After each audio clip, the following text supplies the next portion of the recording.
Assalamualaikum warahmatullahi wabarakatuh. Kami dari kelompok 6 yang beranggotakan saya Abdul Ghani dan rekan saya Mela Nurfadilah juga Nuryani, yang mana kelompok kami akan mempresentasikan persoalan-persoalan pokok dalam pengembangan ilmu, meliputi pri-asumsi dan asumsi dasar, sumber, prinsip, dan batas dalam pengembangan ilmu. Pri-asumsi dan asumsi dasar pengembangan ilmu. Berdasarkan KBBI, pri berada sebelum atau di depan, sedangkan asumsi berarti dugaan yang diterima sebagai dasar, atau bisa juga diartikan sebagai landasan berpikir yang dianggap benar. Menjadikan pri-asumsi berarti sebelum adanya dugaan yang diterima sebagai dasar atau sebelum adanya landasan berpikir yang dianggap benar. Asumsi adalah anggapan dasar yang dianggap benar oleh seorang peneliti. Artinya, dugaan yang diterima sebagai dasar atau landasan berpikir karena dianggap benar. Sedangkan menurut filsafat ilmu, asumsi merupakan anggapan atau andaian dasar tentang realitas suatu objek yang menjadi pusat penelaahan atau pondasi bagi penyusunan pengetahuan ilmiah yang diperlukan dalam pengembangan ilmu. Dapat disimpulkan bahwa asumsi adalah anggapan awal yang dianggap benar oleh seorang peneliti yang ditetapkan sebagai melakukan kegiatan penelitian. Semua ilmu mempunyai asumsi-asumsi ini, baik yang dinyatakan secara tersirat maupun secara tersurat.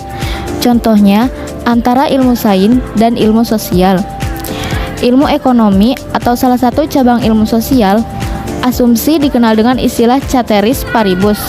Istilah ini seringkali digunakan sebagai suatu asumsi yang menyederhanakan beragam formulasi dan deskripsi dari berbagai anggapan ekonomi.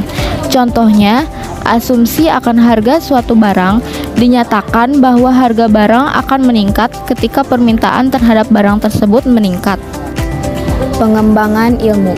Ilmu pengetahuan mempunyai peran penting dalam setiap aktivitas berpikirnya manusia. Ilmu pengetahuan sendiri memiliki dua kata yang berbeda makna. Ilmu sebagai pengetahuan tentang suatu bidang yang telah disusun secara sistematis dengan metode tertentu. Sedangkan pengetahuan yaitu sesuatu yang telah kita ketahui. Sumber pengembangan ilmu. Dalam sumber pengembangan ilmu, pada dasarnya manusia menggunakan dua cara dalam memperoleh pengetahuan yang benar. Yang kesatu yaitu melalui rasio atau rasionalisme. Rasionalisme adalah sebuah paham yang menekankan pikiran sebagai sumber utama pengetahuan dan pemegang otoritas terakhir bagi penentu kebenaran. Yang kedua yaitu melalui pengalaman atau empirisme. Empirisme adalah paham yang mengatakan bahwa pengalaman indrawi adalah satu-satunya sumber dan penjamin kepastian kebenaran. Selain rasionalisme dan empirisme, ada dua sumber pengetahuan lain yaitu intuisi dan wahyu. Yang kesatu intuisi. Intuisi adalah kekuatan yang menurut Bergson dalam buku Amsal Bakhtiar, intuisi merupakan evolusi pengalaman tertinggi manusia, di mana menitik beratkan pada pengetahuan yang langsung, yang mutlak, dan bukan pengetahuan yang nisbi. Yang kedua yaitu wahyu.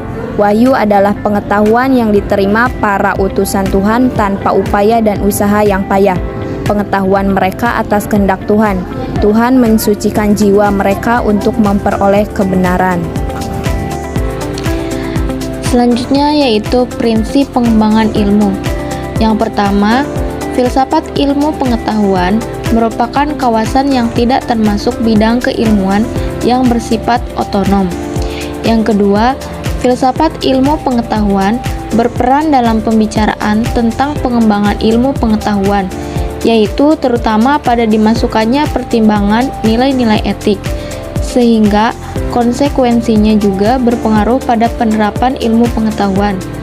Yang ketiga, filsafat ilmu pengetahuan merupakan sarana konseptual dalam memberikan dasar dan petunjuk arah bagi kebijaksanaan pengembangan ilmu pengetahuan.